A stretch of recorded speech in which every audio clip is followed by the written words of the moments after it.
الظالمين اللهم صل وسلم على سيدنا محمد سيد الأولين والآخرين وعلى آله وصحبه أجمعين وعلى جميع آبائه وإخوانه من الأنبياء والمرسلين وآل كل منهم الصحابة أجمعين وعلى ملائكة المقربين وجميع عباد الله الصالحين وعلينا معهم وفيهم برحمتك يا أرحم الراحمين. سبحانك لا علم لنا إلا ما علمتنا إنك أنت العليم الحكيم. رب اشرح لي صدري ويسر لي أمري واحلل عقدة من لساني يفقه قولي آمين يا رب العالمين. Alhamdulillah kita bisa melanjutkan kembali ta'lim kita di malam hari yang penuh berkah ini berkat rahmat, taufik, hidayah dari Allah Subhanahu wa taala, sehingga kita semua dimudahkan dan disempatkan untuk hadir di majlis yang mulia ini untuk melanjutkan bacaan kita dari kitab kita Jawharatut Tauhid lil Imam Ibrahim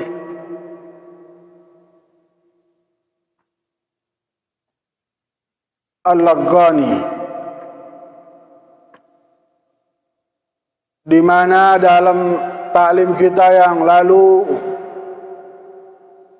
telah sampai kepada bait yang berbunyi wa mu'jizatuhu katsiratun ghurar minha kalamullahi mu'jizul bashar, dan mu'jizatnya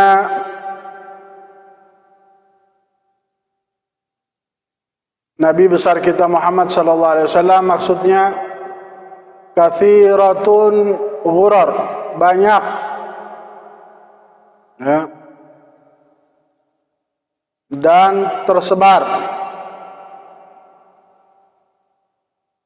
Minha, diantaranya kalamullah, firmannya Allah, mu'jizul bashar, yang menjadi mu'jizat atau hal yang tidak mampu dilakukan oleh atau dibuat oleh manusia. Allah Subhanahu wa taala berfirman, "Qul law ijtama'atil insu wal jinnu ala an ya'tu bimithli hadzal Qur'an la ya'tuna bimithlihi." Katakanlah, seandainya berkumpul jin dan manusia untuk mendatangkan, untuk membuat yang seperti Al-Quran ini, maka mereka tidak akan mampu membuatnya. La ya'tuna bimithlihi, tidak akan mampu membuat yang sepertinya. Walau kana ba'duhum li ba'din dhahira, sekalipun sebagian mereka membantu sebagian yang lain.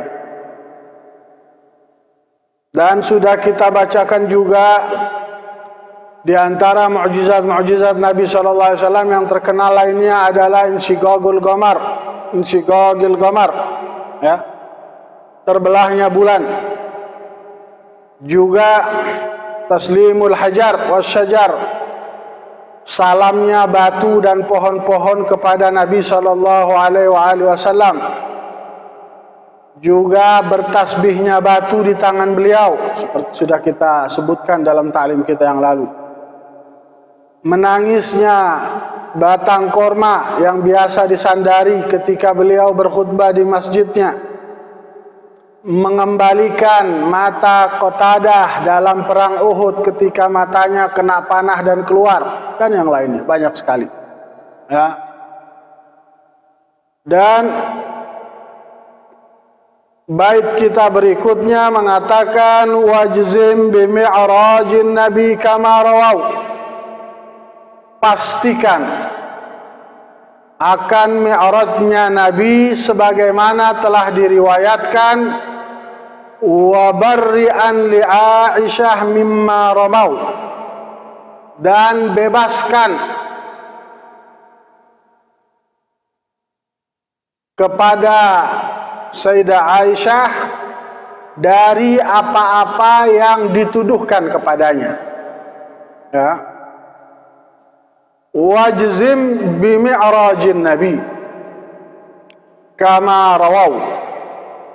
Pastikan, artinya bahwa yakini dengan keyakinan yang pasti tentang mi'rajnya Nabi sallallahu alaihi wasallam, bahwa hal itu benar-benar terjadi, ya, yaitu naiknya Nabi sallallahu alaihi wasallam ke langit yang ketujuh, menembus Sidratul Muntaha sampai di tempat yang tidak diketahui kecuali oleh Allah Subhanahu wa taala. Dan dalam bait kita ini hanya disebutkan Mi'raj saja. Isra tidak disebutkan. Ya. Nggak ada kata Isra di situ kan? Dikarenakan dua kata itu sudah menjadi satu. Ketika orang bilang Mi'raj, maka maksudnya juga, ketika orang bilang Isra, maka maksudnya juga, ya. Oleh karena itu hanya disebutkan satu kata oleh musannif, yaitu Mi'raj saja, karena memang sudah menjadi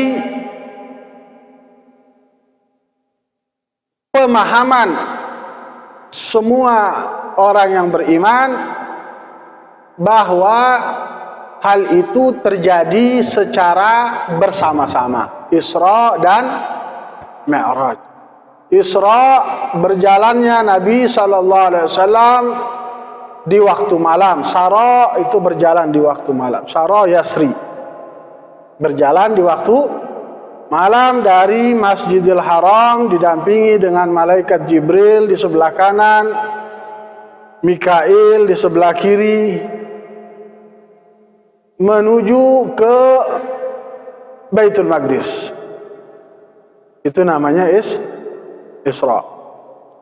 Dan Mi'raj artinya naik. Mi'raj artinya naik. Ya, yaitu naiknya Nabi SAW dari Baitul Maqdis, menembus 7 lapis langit sampai bertemu dengan Allah Subhanahu wa taala di tempat yang tidak pernah didatangi oleh siapapun.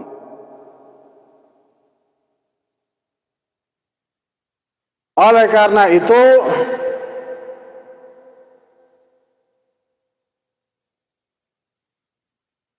para ulama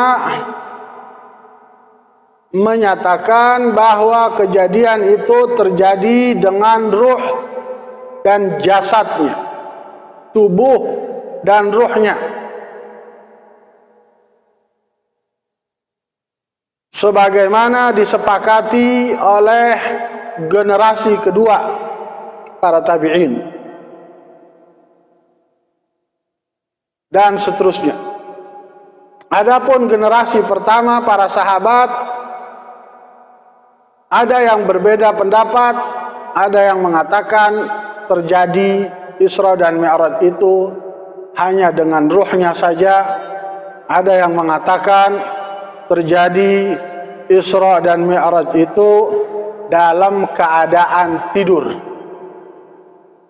Dalam keadaan tidur. Artinya kalau dalam keadaan tidur kita bilang mimpi. Apa bedanya dalam keadaan tidur dengan ruh? Bedanya kalau tidur berarti mimpi. Kalau dengan ruh berarti tidak mimpi, tidak dalam keadaan tidur.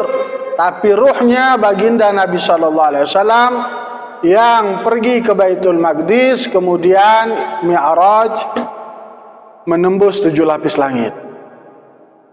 Oleh karena itu ada 3 pendapat yang sudah kita ketahui. Yang pertama, dan ini yang merupakan pendapat jumhur mayoritas, yaitu terjadinya Isra dan Mi'raj dengan tubuh beserta ruh. Yang kedua, pendapat yang mengatakan terjadinya Isra Mi'raj dalam keadaan tidur. Yang ketiga adalah dengan ruh. Ya. Dan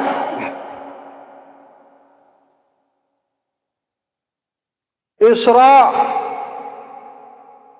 dari Masjidil Haram ke Masjidil Aqsa ditetapkan oleh Allah Subhanahu wa taala di dalam Al-Qur'an. Ya, sebagaimana begitu juga dalam hadis dan ijma' para seluruh kaum muslimin. Sebagaimana Allah Subhanahu wa taala nyatakan, subhanalladzi asra bi'abdihi lailan minal masjidil harami ilal masjidil aqsa alladzi barakna haulah linuriyahu min ayatina innahu huwas samiul basir. Oleh karena tetapnya Isra itu dengan Alkitab, Al-Quran, maka yang memungkirinya dianggap keluar dari Islam karena memungkiri ayat Quran. Sedangkan Mi'raj ditetapkan kejadian itu dengan hadis masyhur, sahih, dan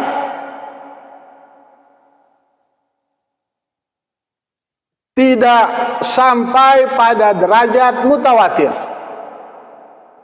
Khabar ahad atau dalam ilmu mustalah hadis dibilang hadis ahad, hadis yang tidak sampai derajat mutawatir. Satu diriwayatkan oleh 1 orang, 2 orang, 3 orang gitu ya, tidak sampai derajat mutawatir. Maka karena Mi'raj itu ditetapkan dengan hadis, walaupun sahih hadisnya, tapi hadis itu tidak sampai derajat mutawatir. Oleh karena itu yang memungkirinya tidak sampai dikeluarkan dari Islam. Yang memungkirinya hanya fasik, difasikkan karena mengingkari hadis sahih. Ya.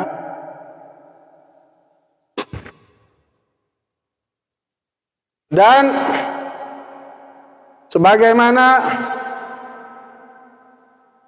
dikatakan oleh Aqidatul Awam yang tadi kita baca, wa ba'da isra'in urujun lis-sama hatta ra'an nabiyyu rabban kallama. Setelah Isra, Nabi SAW naik ke langit sehingga berbicara, berdialog dengan Allah Subhanahu wa taala.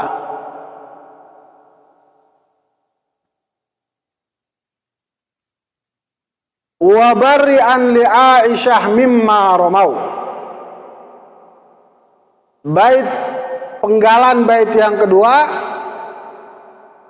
bersihkan, bebaskan Sayyidah Aisyah radhiyallahu anha dari apa-apa yang telah dituduhkan kepadanya, yang dikenal dengan hadisatul ifk, kejadian bohong. kejadian bohong. Apa itu kejadian itu? Adalah baginda Nabi besar Muhammad SAW ketika mau pergi keluar selalu mengundi. Hah? Apa mengundi itu? Hah? Arisan, kocok arisan. Hah? Ya, mengundi. Ya. Di antara istri-istrinya kalau Nabi mau pergi selalu diundi. Ya. Siapakah nama-nama istrinya itu dimasukin, kemudian siapakah di antara mereka yang keluar, itulah yang akan ikut bersama Nabi SAW dalam perjalanan itu. Ketika Nabi SAW mau keluar untuk perang yang dinamakan Bani Mustalik, perang Bani Mustalik, atau dikenal juga dengan perang Al-Muraisi', dikenal dengan perang Al-Muraisi', Ghazwat Bani Mustalik atau Al-Muraisi'. Maka ketika Nabi akan keluar, Nabi mengundi istri-istrinya, dan ternyata yang keluar adalah Siti Aisyah radhiyallahu anha. Setelah itu maka pergilah Nabi SAW bersama pasukan membawa istrinya Siti Aisyah. Dan ketika pergi itu dibuatkan haudaj, dibuatkan, kalau kita suka nonton film-film Cina itu ya, putri-putri Cina itu dibuatkan di atas ontanya. Apa itu kita bilang itu? Kamar kecil. Hah? Kamar kecil mah kamar mandi. Dibuatkan apa itu? Tandu ya, bukan tandu. Karena ini setelah, berarti dari sini kita tahu bahwa kejadian ini terjadi setelah turun ayat hijab ya. Setelah turun ayat hijab. Maka Siti Aisyah radhiyallahu anha naik di atas tandu itu, tertutup. Ya, seperti kita lihat di film-film Cina itu. Gitu. Pergi. Dalam perjalanan ternyata ikat rambut yang dibawa oleh Siti Aisyah jatuh. Ya.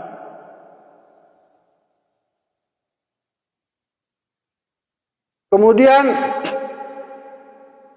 Siti Aisyah ketika sedang istirahat, ketika pasukan istirahat, ya, Siti Aisyah pergi cari. Siti Aisyah cari-cari di mana ikat rambutnya. Cari-cari agak jauh mungkin, ternyata pasukan pergi melanjutkan perjalanan. Orang-orang yang menggotong tandu itu mengira bahwa Sayyidah Aisyah ada di dalam. Ya. Oleh karena itu mereka pergilah, mereka kira ada di dalam. Setelah pasukan pergi, Sayyidah Aisyah kembali dan ternyata pasukan nggak ada lagi. Maka duduk di tempat di mana tandunya tadi itu. Duduk situ, ya, kelelahan karena muter-muter mencari. Tiba-tiba dari belakang datanglah seorang sahabat namanya Safwan bin Mu'attal. Dan dia datang karena ditugaskan untuk mengambil atau memungut barang-barang yang jatuh. Barang-barang yang jatuh dari pasukan itu. Makanya dia belakangan. Ketika dia lihat ada seperti bayangan sosok manusia, dia dekati Siti Aisyah ketiduran. Siti Aisyah tiduran. Dia dekati dan ternyata dia tahu Sofwan ibn Mu'attal itu kenal dengan Siti Aisyah karena pernah melihat wajahnya sebelum ayat hijab diturunkan. Sebelum ayat hijab diturunkan. Ya. Maka pelan-pelan Sofwan ibn Mu'attal ya menggerakkan ontanya ya sambil membelakangi wajah Siti Aisyah sampai akhirnya Sayyidah Aisyah sadar bangun, kemudian diberikan ontanya Sofwan ibn Mu'attal itu kepada Siti Aisyah untuk dinaiki, kemudian dituntun oleh Sofwan menyusul Nabi SAW dan pasukan.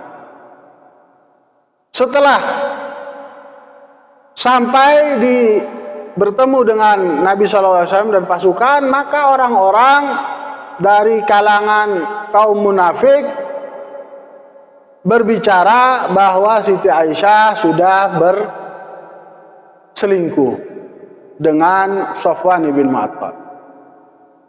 Dan hal itu tersebar dan banyak dibicarakan oleh orang-orang munafik dan kaum muslimin yang lemah imannya. Sampai hal itu terasa atau terdengar dan memberatkan Nabi Shallallahu Alaihi Wasallam. Maka Nabi Shallallahu Alaihi Wasallam mengumpulkan sahabat-sahabatnya. Kemudian Nabi Shallallahu Alaihi Wasallam bilang, ya ma'syarul muslimin, wahai sekalian kaum muslimin, man ya'duruni min rajulin qad balaghani adahu fi ahli baiti. Siapakah yang mau mewakiliku untuk mendatangi orang-orang yang telah menyakiti keluargaku, kata Nabi sallallahu alaihi wasallam. Karena aku tahu, kata Nabi, fa ma alimtu fa wallahi ma alimtu ala ahli illa khaira. Demi Allah, tidaklah yang aku ketahui dari keluargaku, maksud Siti Aisyah, kecuali baik. Kecuali baik, illa khair, kecuali kebaikan. Ya. Maka ketika itu berdiri Sayyidina Sa'ad bin Mu'adz, pemimpin dari suku Aus, suku terbesar di Madinah ketika itu. Ya, ada dua suku terbesar, satu Aus, satu Khazraj. Dia berdiri, dia bilang, saya ya Rasulullah, saya akan datangi itu orang-orang yang berbuat atau menyakiti keluargamu. Saya akan datangi. Kalau dia dari suku saya, suku Aus, saya penggal kepalanya. Kalau dia dari suku Khazraj, yang satu lagi, dia bilang, saya akan laksanakan apapun yang kamu perintahkan ya Rasulullah. Maka berdirilah salah seorang dari suku Khazraj, yaitu Sa'ad bin Ubadah. Ya. Sa'ad bin Ubadah bilang, kamu bohong. Ya, kamu tidak akan membunuh siapapun. Kamu tidak akan sanggup membunuh siapapun. Akhirnya karena ribut, hampir terjadi perkelahian antara dua suku besar ini. Nabi SAW ya, perintahkan mereka untuk pulang. Perintahkan mereka untuk pulang. Nabi masuk.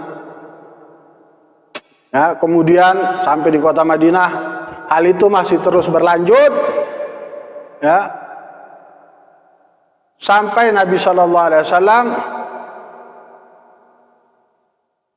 memanggil Sayyidina Abu Bakar agar membawa putrinya Siti Aisyah, istrinya Nabi SAW, untuk pulang dulu.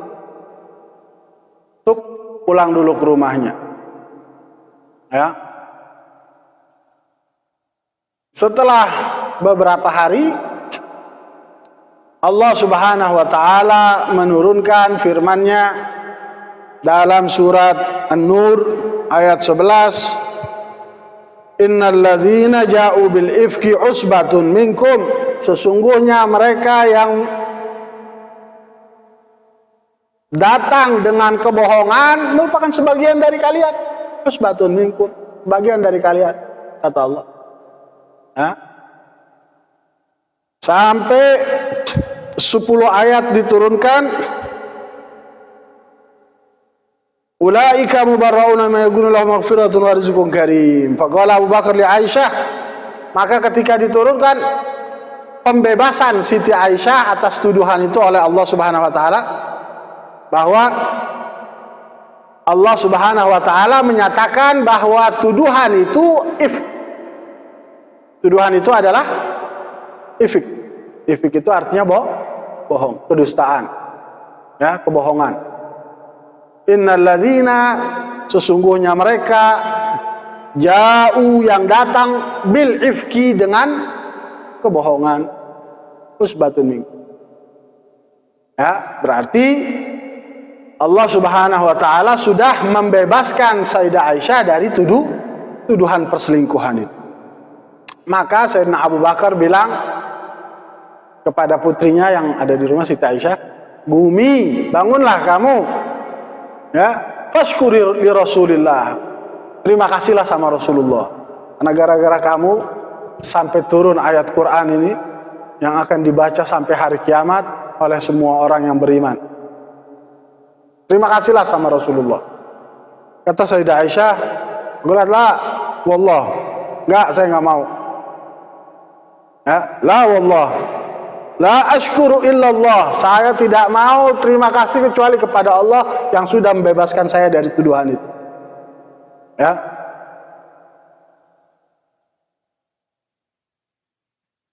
Tapi Siti Aisyah berkata seperti itu bukan karena ada rasa benci sama Rasulullah SAW. Ya, bukan karena masih enggak ada rasa tidak suka kepada Nabi SAW. Ya. Karena memang itu makomnya Siti Aisyah. Ya. Dikatakan dalam syarah kita, lakin lam yakun dzalika li syai'in kana fi nafsiha min Rasulillah sallallahu alaihi wasallam. Akan tetapi Siti Aisyah berkata seperti itu, saya tidak akan berterima kasih kepada Rasulullah, tapi saya akan hanya berterima kasih kepada Allah yang sudah membebaskan saya dari tuduhan itu. Siti Aisyah berkata seperti itu bukan karena pada dirinya ada sesuatu terhadap Rasulullah, tak suka, benci, ya. Gitu. Makanya kita jangan salah paham ketika baca kejadian-kejadian itu. Tapi memang itu makomnya Siti Aisyah, ya. Yang terlihat hanya Allah Subhanahu wa taala. Yang terlihat hanya Allah. Tapi kalau yang sempurna itu, ya, ketika kita melihat wasilah juga. Memang Allah yang melakukan itu, tapi kan melalui perantara. Maka kata Nabi SAW, yang sempurna itu adalah kita berterima kasih kepada orang yang membantu kita, juga bersyukur kepada Allah yang sudah menjadikan itu. Itu yang sempurna. Ya. Katakan fa inna maqamaha yajullu an dzalik. Karena makomnya, kedudukannya Siti Aisyah yang menyebabkan Siti Aisyah berkata seperti itu. Wa inna mastaghraqat fi maqami syuhud. Siti Aisyah ketika itu sedang tenggelam dalam makom syuhud, menyaksikan Allah Subhanahu wa taala. Tidak ada siapapun yang terlihat, hanya Allah. Falam tashhad illallah. Maka tidak menyaksikan kecuali Allah. Ya. Dan di antara orang yang menyebarkan berita itu, yang pertama yang dibilang oleh Allah Subhanahu wa taala, walladzi tawalla kibrahu, yang menyebarkan berita bohong itu, pelaku utamanya adalah tokoh munafik yang terkenal, yaitu Abdullah bin Ubay bin Salul. Abdullah bin Ubay bin Salul. Nah, tokoh munafik yang terkenal di kota Madinah ketika itu. Dia yang nyebarin berita itu ke kaum muslimin. Dan di antara yang berbicara mendukung hal itu adalah, bagaimana dikatakan, satu orang masih kerabat, mungkin ada hubungan kerabat dengan Sayyidina Abu Bakar Siddiq, dengan Siti Aisyah, namanya Mistah. Dan Sayyidina Abu Bakar Siddiq sudah lama menafkahi dia. Sudah lama menafkahi, sering dibantu sama Sayyidina Abu Bakar, udah lama. Ya, dan dia salah satu yang bicarakan. Walamma balaghahu annahu yatakallama fil ifki halafa la yunfik alaih. Ketika Sayyidina Abu Bakar mendengar bahwa yang membicarakan anaknya itu adalah Mistah, orang yang sering dibantu, sering dinafkahkan oleh Sayyidina Abu Bakar, dinafkahi oleh Sayyidina Abu Bakar. Ya, ketika Sayyidina Abu Bakar dengar itu, Sayyidina Abu Bakar bilang, saya nggak mau lagi nafkahin dia. Saya nggak mau lagi nafkahin dia. Ya. Maka Allah Subhanahu wa taala ketika itu menurunkan surat An-Nur ayat 22, wala ya'tali ulul fadli minkum was-sa'ah. Ya. Allah nyatakan agar Nabi SAW menyampaikan kepada Sayyidina Abu Bakar untuk tetap menafkahi si Mistah itu sekalipun dia berbuat seperti itu. Maka Sayyidina Abu Bakar Siddiq kembali menafkahi, walaupun si Mistah itu sudah berbicara tentang Siti Aisyah, ya, dan menyebarkan berita bohong. Oleh karena itu, para ulama kita menyatakan bahwa siapa yang menuduh bahwa Sayyidah Aisyah radhiyallahu anha melakukan perselingkuhan, maka dia juga keluar dari Islam. Kenapa? Karena pembebasannya sudah dinyatakan oleh Allah Subhanahu wa taala dalam Al-Qur'an. Ya. Pembebasannya sudah dinyatakan oleh Allah dalam Al-Qur'an, dalam surat An-Nur mulai ayat 11 sampai 10 ayat seterusnya. Ya.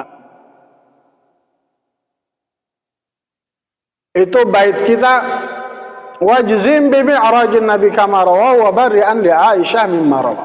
Bait berikutnya, wa sahbuhu khairul quruni fastami' fatabi'i fatabi'un liman tabi'. Dan sahabat-sahabatnya sebaik-baik masa. Wa sahbuhu, dan sahabat-sahabatnya khairul qurun, adalah masa yang terbaik, masanya Nabi sallallahu alaihi wasallam. Ya. Fastami', maka dengarkan. Fatabi'i, kemudian tabi'in, masanya tabi'in. Fatabi'un, maka masanya tabi'ut tabi'in. Liman tabi', bagi yang mengikuti. Nabi SAW bersabda, khairul qurun qarni, sebaik-baik masa adalah masaku. Masanya Nabi adalah masa sahabat. Tsummal ladzina yalunahum, kemudian masa berikutnya, masa setelah masa sahabat adalah masa tabi'in. Tsummal ladzina yalunahum, kemudian masa berikutnya lagi. Ya. Masa berikutnya lagi yaitu masa tabi'it tabi'in, ya. Nabi SAW juga bersabda, Inna Allah akhtara ashabi alal alamin. Sesungguhnya Allah Subhanahu wa ta'ala telah memilih sahabat-sahabatku dari seluruh alam, ya, dari seluruh manusia. Siwan nabiyyin wal mursalin, kecuali para nabi dan para rasul, ya. Di hadits yang lain Nabi SAW juga bersabda, Allah fi ashabi, berhati-hatilah terhadap sahabat-sahabatku. La tattakhiduhum ghardan min ba'di, jangan kalian jadikan mereka sesuatu yang tidak baik kepada mereka setelah meninggalnya aku, kata Nabi. Walladzi nafsi biyadih, demi zat yang jiwaku ada di tangannya, lau anfaqa ahadukum mithla uhudin dhahaban, kalau ada di antara kalian yang berinfak sebesar gunung Uhud dari emas, ma balagha mudda ahadihim wala nasifah, tidak akan sama dengan satu genggam dari mereka para sahabat ataupun separohnya. Enggak sama. Walaupun kita kasih sedekah emas sebesar gunung Uhud, ya. Oleh karena itu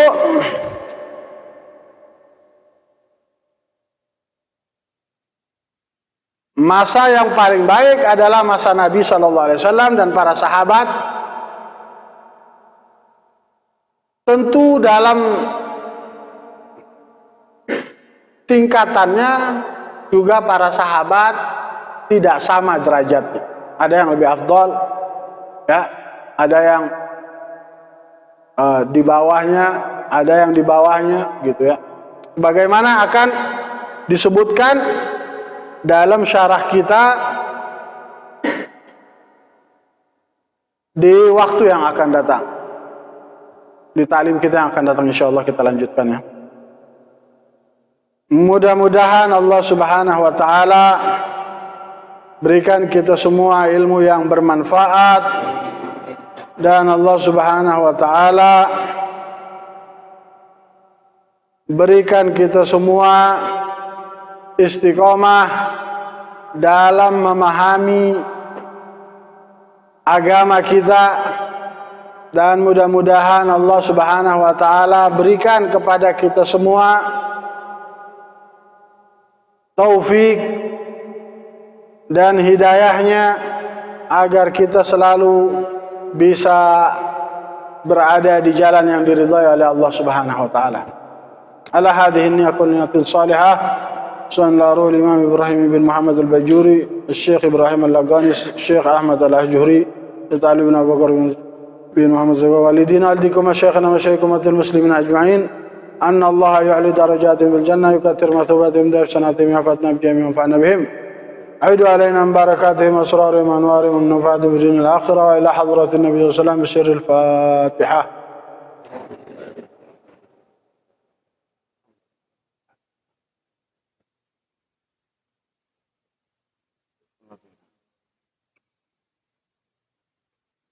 يا ربنا اعترفنا